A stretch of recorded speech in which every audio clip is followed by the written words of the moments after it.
ପିଲାମାନେ ଦେଖ, ସାଙ୍ଗମାନେ ଦେଖ, ଏ ହେଉଛନ୍ତି ଗଣେଶ ଠାକୁର।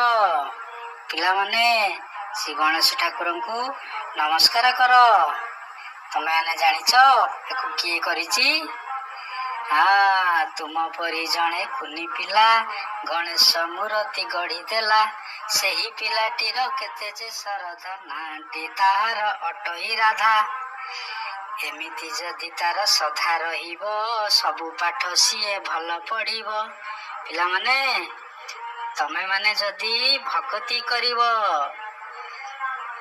ପିଲାମାନେ ତମେମାନେ ସବୁ ଲଡୁ ଖାଇବ, ଠାକୁରଙ୍କ ଠାରୁ ଲଡୁ ଖାଇବ।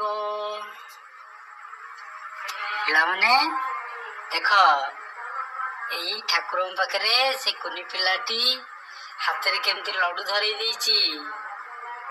ପୁଣି ମୂଷା ଗୋଟେ କରିଦେଇଛି, ଛୋଟ ମୂଷା କରି ତାଙ୍କ ସାଇଡରେ ରଖିଦେଇଛି। ତମମାନେ ଏମିତି ଦେଖି ଗଣେଶଙ୍କୁ ଭକ୍ତି କରିବ, ଶ୍ରଦ୍ଧାରେ ତାଙ୍କ ମୂର୍ତ୍ତି ଗଢିବ, ତାହେଲେ ଠାକୁର ତୁମକୁ ପାଠ ଦେବେ ଆଉ ତମକୁ ଲଡୁ ଦେବେ।